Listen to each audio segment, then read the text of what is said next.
ડભોઈ પોલીસની બાજ નજરથી ગુનેગારોમાં હડકંપ મચી જવા પામ્યો છે। ગુનો કરનાર ગુનેગારો ગુનાઓ કરી નાસી છૂટતા હોય છે, જ્યારે પોલીસની નજરમાં દરેક ગુનેગાર ગુનાને પાત્ર હોય। છેલ્લા 21 વર્ષોથી આવો જ એક ગરફોડ ચોરીના ગુનાનો આરોપી નાસ્તો ફરતો હતો, જેને ગતરોજ ડભોઈ પોલીસે મધ્યપ્રદેશ પોલીસની મદદથી ઝડપી પાડી આગળની કાર્યવાહી હાથ ધરી છે। આરોપી છેલ્લા 21 વર્ષથી પોલીસની નજરથી બચવા માટે સાધુનો વેશ ધારણ કરી જુદી જુદી જગ્યાએ નાસ્તો ફરતો હતો। ડભોઈ પોલીસ સ્ટેશનના પીઆઈ જેએમ વાઘેલા અને વડોદરા ગ્રામ્ય પોલીસ વડા તરુણ દુગ્ગલના મળેલ આદેશ મુજબ નાસ્તા ફરતા આરોપીઓને ઝડપી પાડવાના આદેશ અનુસાર ડભોઈ પોલીસ સ્ટેશન હદ વિસ્તારમાં 21 વર્ષ પૂર્વે ગરફોડ ચોરીના ગુનામાં આરોપી બાબુભાઈ જામસિંગ ભીલ મધ્યપ્રદેશમાં તેના ઘરે હોવાની બાતમી ડભોઈ પોલીસ ઇન્સ્પેક્ટર જેએમ વાઘેલાને મળતા જ ડી સ્ટાફના પોલીસ જવાન દિનેશભાઈ અને ઝાલાભાઈને મધ્યપ્રદેશ પોલીસની મદદથી આ આરોપીની ધરપકડ કરી હતી।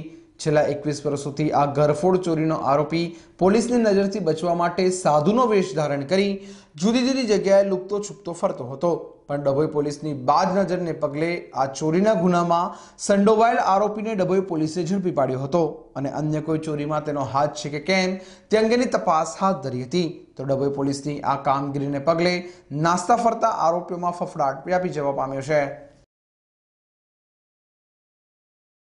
ના પોલીસ અધિક્ષક સાહેબ શ્રી તથા ડભોઈ ડિવિઝનના નાયબ પોલીસ અધિક્ષક સાહેબની સૂચના તેમજ માર્ગદર્શન હેઠળ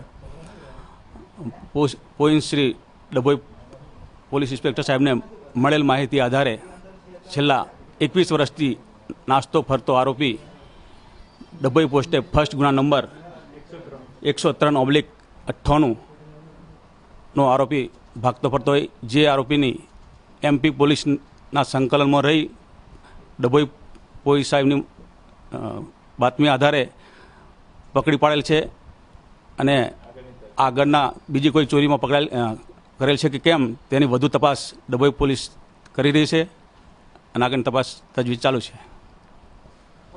આ જે આરોપી છે કયા વેશમાં ફરતો હતો? આરોપી છે સાધુના વેશમાં ફરતો હતો, અલગ અલગ જગ્યાએ રહેતો હતો।